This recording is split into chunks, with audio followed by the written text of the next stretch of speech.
Madam Senator, revive and extend. Without objection, the gentleman's request will be... And I do thank the gentleman for yielding, because we're talking about innovative small business and helping small business in this country. And that's well and good, and I congratulate the chairman and of course the ranking members on this legislation. But it's all for naught. It's all for naught unless we address this issue of energy. Small business can't run on hot air.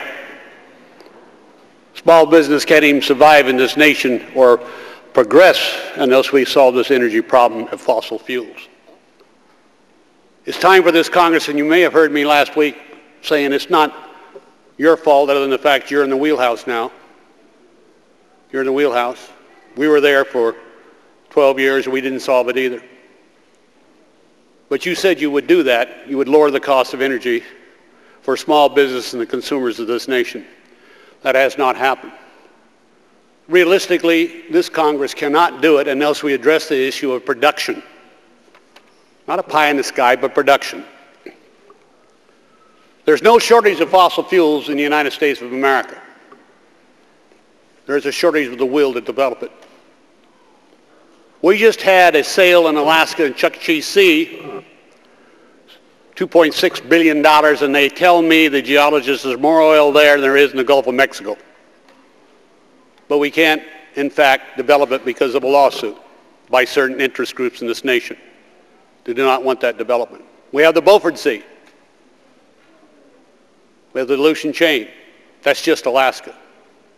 And for those of you in California, you have more oil off your shores than we do in Alaska if you'll develop it. But you have not done so. You have not done so. We have not done so. We have the Gulf of Florida. Can't do it. We have the Rocky Mountains, Virginia, North Carolina, and South Carolina. We have not done so. We have not passed one piece of energy legislation in this body that produces any energy that runs these small businesses. So I ask you, my colleagues, how can you stand here on the floor and sit on this floor and talk about innovation for small business without addressing the energy problem? Each man, woman, and child this year will pay a $2,000 tax to foreign countries. Each man, woman, and child in the United States of America for buying fossil fuels overseas and not developing those fossil fuels within our borders. $2,000 a year, the largest tax of any one family. A family of five, $10,000 tax to the Saudi Arabians, or Venezuela, or Kuwait, or Iran, or Iraq.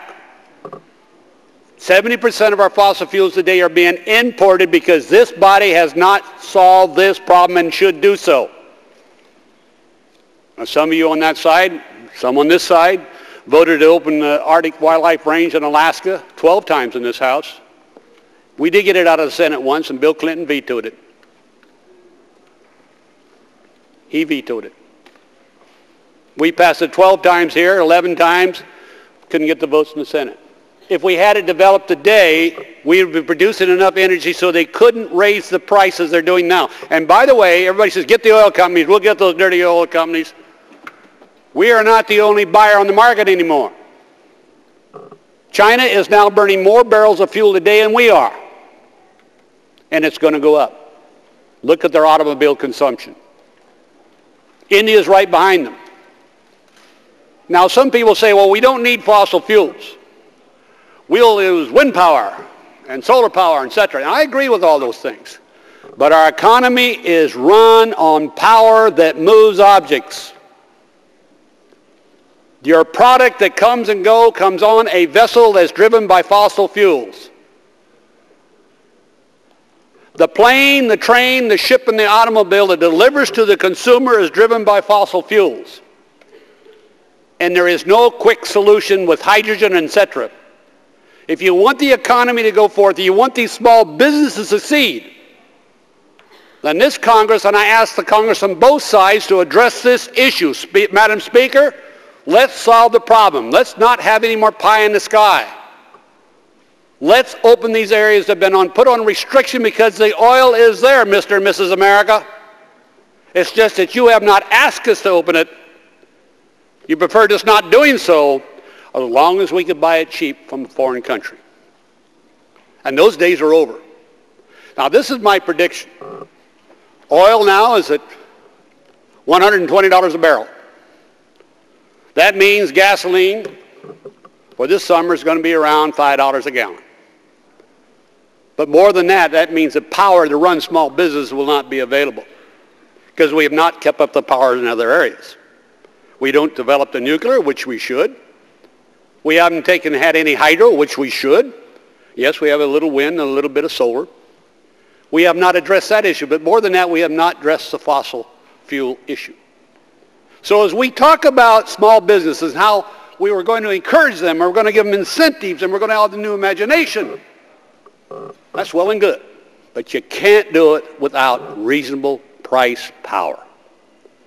So I charge this body, the leadership on that side, and I charge this side in the minority to truly come to grips and address each area that has fossil fuels and we know where they are, lift the restrictions, and develop it for the future of this nation, the youth of this nation, and the businesses of this nation. If we don't do that, we're neglectful of our duty, and I yield back the balance of my time.